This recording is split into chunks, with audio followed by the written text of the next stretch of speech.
Update অনুযায়ী বঙ্গোপসাগরে কিন্তু উত্তলতা বিরাজ করছে এবং সারা দেশ জুড়েই কিন্তু মোটামুটি ভালো পরিমাণ বৃষ্টিপাত হওয়ার সম্ভাবনার কথা জারি করেছে আবহাওয়া অফিস। তবে এর মধ্যে স্বস্তিদায়ক খবর হচ্ছে এটাই যে বৃষ্টিপাতের সম্ভাবনা বৃদ্ধি পাচ্ছে এবং সাথে কিন্তু তাপমাত্রার যে প্রভাব রয়েছে সেটা কিন্তু কমছে, অর্থাৎ তাপমাত্রার প্রভাব কিন্তু আর অতটা লক্ষ্য করা যাবে না।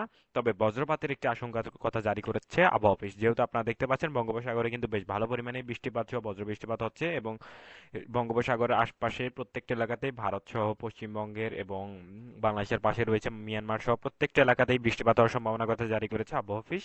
তো সঠিক তথ্য জানাবো ইনশাল্লাহ, আশা করি আপনারা সবাই মনোযোগ দিয়ে ভিডিওটা দেখবেন। এবং আগামী কয়েকদিনের আবহাওয়া এবং আজকের তারিখটা বলে রাখি, আজকে হচ্ছে 21 তারিখ শুক্রবার এবং আগামীকালকে 22 এবং 23 তারিখ, এই দুই একদিনের আবহাওয়ার বিস্তারিত আপডেট আপনাদের আজকে আর জানানোর চেষ্টা করব। তো আপনারা যদি প্রথমে একটু লক্ষ্য করেন তাহলে আমরা একটু দেখানোর চেষ্টা করব বৃষ্টিপাত। তো বৃষ্টিপাত নিয়ে যদি দেখায় তাহলে দিনের শুরুতে অর্থাৎ আগামী কয়েকদিন মোটামুটি ভোরের দিকে হালকা হালকা বৃষ্টিপাতের সম্ভাবনার কথা জারি করেছে আবহাওয়া অফিস।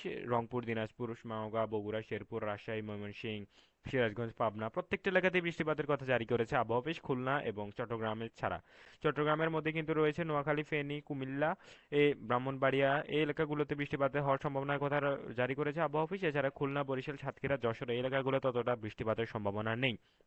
সিলেট অঞ্চলে বেশ ভালো পরিমাণে বৃষ্টিপাত হওয়ার কথা জারি করেছে আবহাওয়া অফিস। তো এবার যদি আমরা দিনের বাকি সময় দেখি তাহলে দেখতে পাবেন মোটামুটি হালকা ঝিরিঝিরি বৃষ্টিপাতের সম্ভাবনার কথা জারি করেছে আবহাওয়া অফিস এবং তেমন কোথাও অত ঘন বৃষ্টিপাতের হওয়ার মুষলধারে বৃষ্টিপাতের সম্ভাবনা নেই। তবে চট্টগ্রামে আগামী দু একদিন বৃষ্টিপাতের তেমন কোনো সম্ভাবনা নেই, যদিও বা রাতের দিকে বৃষ্টিপাত হবে, দিনের বেলা বৃষ্টিপাত হওয়ার তেমন কোনো সম্ভাবনা নেই।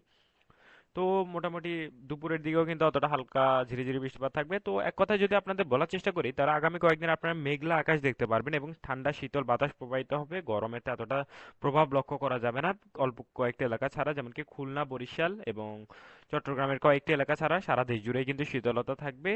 অতটা গরমও লক্ষ্য করা যাবে না। ব্যবসায় গরম যেটাকে বলা হয় সেটা কিন্তু লক্ষ্য করা যাবে না। ঠান্ডা শীতল বাতাস এবং মেঘাচ্ছন্ন আবহাওয়া থাকবে। তো এই ছিল মোটামুটি এই মুহূর্তে আমার কাছে সর্বশেষ আপডেট। সবাই ভালো থাকবেন, আসসালামু আলাইকুম। এবং অবশ্যই কিন্তু আমাদের চ্যানেলে আমরা সঠিক আপডেটটুকুই দিব। সঠিক আপডেট জানবেন, ভুয়া তথ্যের দিকে নজর